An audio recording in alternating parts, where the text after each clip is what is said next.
Farm হাউসটা কি হাইসি করার জায়গা? আমি তো তাই জানতাম। হোয়াট? আমাকে নিজের মতো থাকতে দাও। চলে যা। ড্যাডি আমায় ডেকেছো? ও হ্যাঁ, তোমার সঙ্গে কথা আছে, বসো। বসো বসো। দেখো নিলয়, তুমি যখন অনেক বড় হয়েছ, তোমার বাবার বয়সও হয়ে গেছে, এখন তোমার বাবার এই ব্যবসা ট্যাবসা সামলানোর দায়িত্বটা তো তোমাকেই নিতে হবে। দেখো নিলয়, তুমি যেভাবে জীবন কাটাচ্ছ তাতে করে আমার পর আমার ব্যবসাপত্র সমস্ত তছনছ হয়ে যাবে। তোমরা যে ঠিক কি বলতে চাইছো আমি তো কিছুই বুঝতে পারছি না। আমি বলছি, দেখো নিলয়, তোমার বাবা একজন সম্মানীয় ব্যক্তি, তুমি যেটা করবে সেটা মাথায় রেখে নিশ্চয়ই করবে।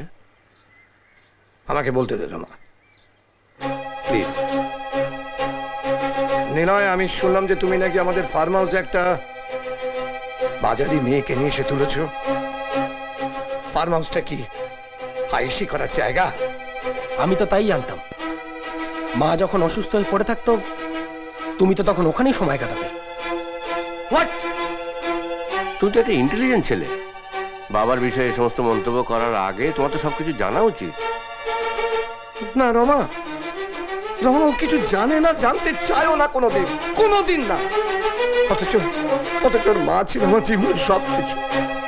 ওর মাকে ছাড়া আমি কোনোদিন কিচ্ছু ভাবতে পারিনি। বিশ্বাস কর তুই, সারাটা জীবন ও শুধু আমাকে দুষেই গেল। যা ইচ্ছে মনে আসছে তাই করে যাচ্ছে। আমি আমার জীবনটা যেভাবে খুশি সেভাবে কাটাবো, তাতে তাতে কারোর কিছু বলবার নেই।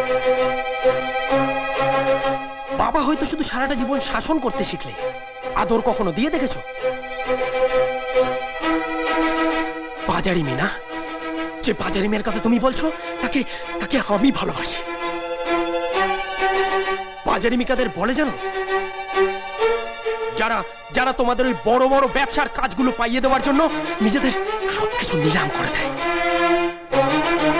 আর তোমরা তোমরা তাদের বুকের কান্নার উপর তৈরি এই এই অট্টালিকায় বসে তাদেরই গালাগালি দেওয়া। হ্যাঁ, আমাকে আমাকে নিজের মতো থাকতে দাও। চলে যা, চলে যা আমার চোখের সামনে থেকে। আমি তোকে সহ্য করতে পারছি না। অতুল, নির্লজ্জ বেহায়া কোথাকার। চলে যা।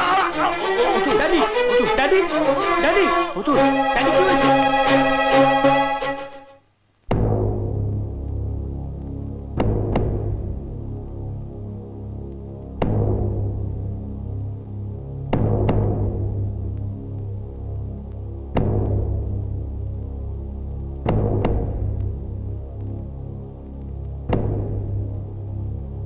বিশেষ কিছু নয়, হালকা শক, ঠিক হয়ে যাবে। আমি ওষুধ লিখে দিচ্ছি, কিন্তু সাবধানে থাকতে হবে। কতবার বলেছি উঠতেই তো হবি না, এখন শুয়ে থাক। বেশ হয়েছে। নিলয়, চলো আমাকে এগিয়ে দাও।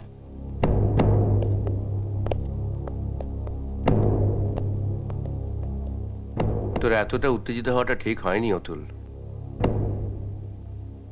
ছেলেটাকে নিয়ে কি করি বলতো রমা? সারাটা জীবন কেবল আমার উপর রাগ দেখিয়ে গেল। সব ঠিক হয়ে যাবে। আরে রমা, আমার একটা কাজ করে দিতে পারবি? বল। তুই নিলয়কে একবার বল না যে ওই মেয়েটাকে একবার এ বাড়িতে নিয়ে আসতে। আমি একবার মেয়েটাকে দেখতে চাই। আচ্ছা ঠিক আছে, আমি বলে দেবো, কিন্তু তোর কি হলো বলতো? বিয়ে করিসনি তো কি করে বুঝবি?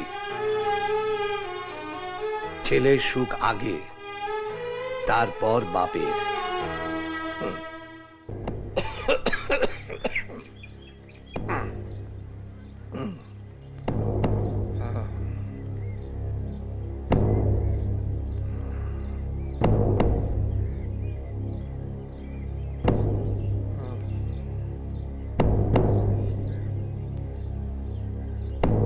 ড্যাডি,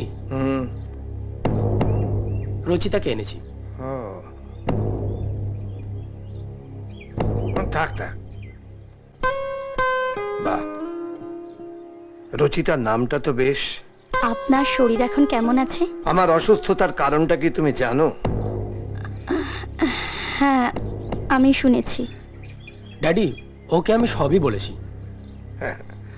আমি ভেবেছিলাম যে নিলয়ের সব কথা শুনে তুমি বোধহয় আমার উপর রাগ করে আর এই বাড়িতে আসবে না।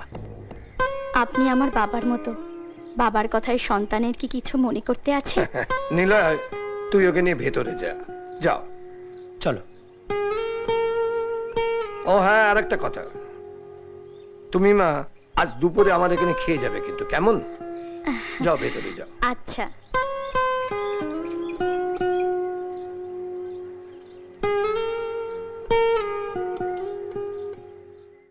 এরকম আরো অনেক সিনেমা দেখতে হলে ডাউনলোড করুন ক্লিক অ্যাপ।